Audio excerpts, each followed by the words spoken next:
सुबह के 7 बज रहे थे और मेरे नादान ज़हन में रोशनियां फैलने लगी थीं, लेकिन मेरी आंखों में नींद का नाम और निशान न था। मैंने गहरी सांस ली और अलिफाटे कर बिस्तर की सिल्वर दुरुस्त करने लगी। मेरे बराबर वाली चारपाई पर बाबा लेटे हुए थे, जिनका निचला धड़ पिछले 5 सालों से मफलूज था। वो बेबसी से छत को घोर रहे थे और उनकी आंखों में मौजूद पानी मुझे हर सुबह एक नया सबक देता था। मैंने दबे कदमों बावर्ची खाने का रुख किया, जहां अम्मा झाड़ू लगा रही थीं। वो दिन भर दूसरों के घरों में काम करती थीं और सुबह होते ही अपने घर के कामों में लग जाती थीं। अम्मा ने मुझे देखा तो उनके थके हुए चेहरे पर एक मध्यम सी मुस्कुराहट आ गई। ए मेरे अल्लाह, ताव अलिफाटे गई। बेटी, अभी तो बहुत वक्त है, थोड़ी देर और आराम कर लेती। उनके प्यार भरे लहजे ने मुझे और करीब कर दिया। मैंने आगे बढ़कर उनके हाथ से झाड़ू ली और नरमी से बोली, अम्मा, अब आप आराम करें। मैंने अपनी पढ़ाई इसीलिए मुकम्मल की थी कि आपका सहारा बन सको। अब मैं घर संभालूंगी, अब सुकून से बैठ। अम्मा ने ठंडी आह भरी और दीवार का सहारा लेकर बैठ गईं। बेटी, पढ़ाई तो ताव ने कर ली, लेकिन इस गुर्बत ने हमारे हाथ पीर बांध दिए हैं। तेरे बाबा की दवाइयाँ और घर का किराया पूरा करते करते मेरी हड्डियों में जान खत्म हो गई है।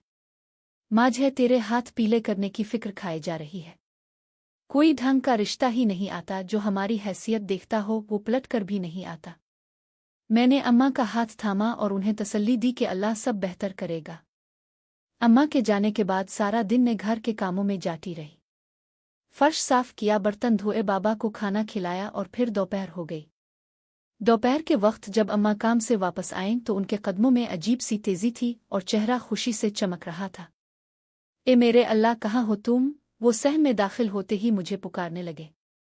मैं बावर्ची खाने से बाहर निकली तो देखा अम्मा हाँफ रही थी। बेटी, आज मालिकन के घर एक ऐसी औरत आई थी जो बड़े घरानों में रिश्ते करवाती है। इसने तेरा जिक्र सुना तो बहुत खुश हुई। वो कह रही थी कि एक बहुत अमीर खानदान है, जहां उन्हें सिर्फ एक नेक और पढ़ी लिखी लड़की चाहिए। अगर हम आमादा हों तो वो कल ही हमारे घर आ सकते हैं। मेरे दिल की धड़कन अचानक तेज हो गई। खुशी और हैरत का एक मिलगजा एहसास मेरे अंदर जाग अलिफाटे। मैंने बेयकीनी से पूछा, अम्मा, सच में? क्या वो लोग हमारे इस छोटे से घर में आएंगे? उन्हें तो कोई शहजादी चाहिए होगी। अम्मा ने मेरे सर पर हाथ फेरा और बोली, बेटा, नसीब जब काए लगते हैं तो दीवारें नहीं देखी जाती। तुम बस तैयारी करो, मैं तुम्हारे बाबा को भी बताती हूँ, वो तो खुशी से निहाल हो जाएंगे। अगली सुबह सवेरे ही हम माँ बेटी घर की सफाई में लग गए। अभी दोपहर का वक्त ही था कि गिल्ली के मोड़ पर एक शानदार गाड़ी आकर राकी। हमारे छोटे से महल्ले में ऐसी गाड़ी देखकर लोग खिड़कियों से झांकने लगे। मैं पर्दे की ओट से देख रही थी, मेरा दिल सीने में हथौड़े की तरह धड़क रहा था। मैंने देखा कि गाड़ी से एक बाढ़ी खातून आकर, जिनके सफ़ेद बालों पर रेशमी दोपट्टा बहुत सुलझे से टका हुआ था। उनके पीछे 3-4 मुलाजिम थे, जिनके हाथों में फलों के टोकरे, मिठाइयों के डब्बे और कपड़े थे। अम्मा ने दौड़कर उनका इस्तकबाल किया और हमारे छोटे से कमरे में बिन्ते आलिफ, जहां बाबा चारपाई पर बैठे इंतजार कर रहे थे। बाढ़ी खातून ने आदेर अलिफादेर देखा और फिर अपने मुलाजिम को इशारा किया, जिसने तमाम सामान मेज पर सजा दिया। इसी वक्त अम्मा ने मुझे आवाज़ दी, बेटी, मेहमानों के लिए पानी लेकर आओ। और मैंने कांपते हाथों से चाय अलिफाटे आई और कमरे में दाखिल हुई। जैसे ही मैं उनके सामने पहुंची, बाढ़ी खातून की नज़रें मुझ पर जिम गईं। वो मुस्कुराईं और इशारे से मुझे अपने पास बुलाया। तुम तो माशा अल्लाह चांद जैसी हो, जैसा सुना था इससे भी ज्यादा प्यारी हो। इन्होंने मेरा माथा चूमा और अपनी उंगली से सोने की इंगौठी निकालकर मेरे हाथ की तरफ बढ़ाई। मैं राग गई और हैरत से उन्हें देखने लगी। अभी तो बात भी नहीं हुई थी और वो इंगौठी पहनाने लगी थी। इन्होंने मेरा तजस्सुस भांप लिया और अम्मा और बाबा की तरफ देखकर बोले, मुझे लड़की बहुत पसंद है, मैं कोई छानबीन नहीं करना चाहती। अगर आपको हम पर भरोसा है तो हम रिश्ता पकुआ समझी। बाबा की आंखों में आंसू आ गए। इन्होंने हाथ जोड़कर कहा, बेगम साहिबा, हम फकीर लोग हैं, हमें क्या एतराज होगा? आपका एहसान है कि आपने हमारी दहलीज पर कदम रखा। बाढ़ी खातून ने एक लम्हे के लिए तवक्कुफ किया और फिर संजीदा लहजे में बोले, इंगौठी पहनाने से पहले मैं आपसे एक ज़रूरी बात करना चाहती हूँ, जो आप अपनी बेटी को बाद में बता दीजिएगा। उनका इशारा साफ था कि वो मुझे वहाँ से भेजना चाहती है। मैं खामोशी से अलिफाटे और अपने कमरे में चली गई। मेरे ज़हन में सवालों का तूफान था कि आखिर ऐसी कौन सी बात है जो वो मेरे सामने नहीं करना चाहते। थोड़ी देर बाद अम्मा कमरे में आए। उनकी आंखें नम थीं लेकिन होंठों पर मुस्कुराहट थी। बेटी, वो लोग बहुत अच्छे हैं। इन्होंने तुम्हें पसंद कर लिया है और अंगूठी पहनाने के लिए तुम्हें बुला रही हैं। मैंने अम्मा की आंखों में झांका।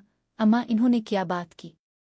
अब क्यों रो रही हैं? अम्मा ने मेरे बाल संवारे और धीमी आवाज में कहा, कुछ नहीं बेटी, बस खुशी के आंसू है। इन्होंने कहा है कि उनका बेटा बहुत अमीर है, तुम्हारे नसीब का आयल जाएंगे।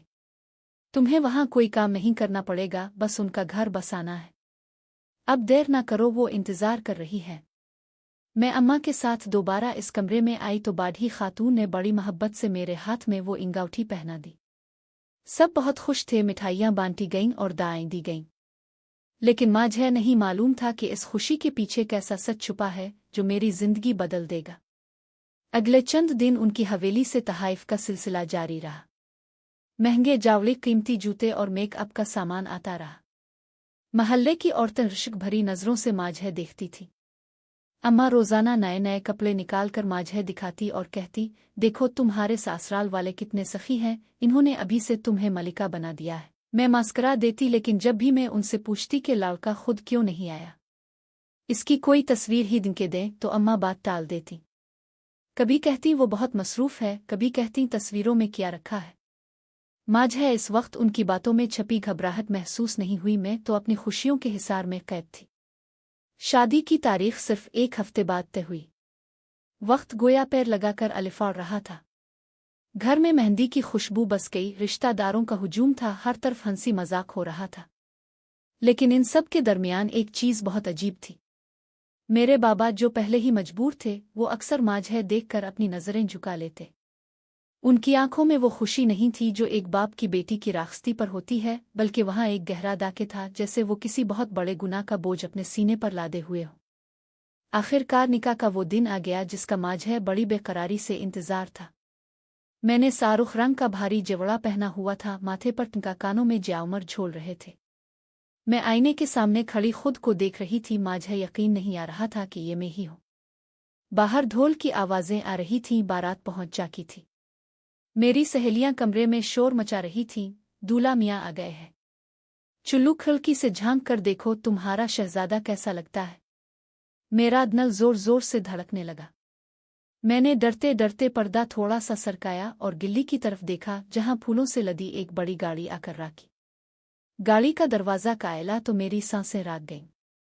मैंने देखा कि दो मुलाजिम एक व्हील चेयर पकड़े खड़े हैं और फिर इन्होंने गाड़ी के अंदर से एक शख्स को अलिफाटे कर इसका रस्सी पर बुंटे दिया। वो शख्स बिल्कुल बेबस था, इसके हाथ पैर लटक रहे थे, वो अपनी गर्दन भी सीधी नहीं रख पा रहा था। वो मेरा दूल्हा था। वो शख्स था जिसे मैंने अपना शहजादा समझा था, मगर वो तो एक जिंदा लाश था।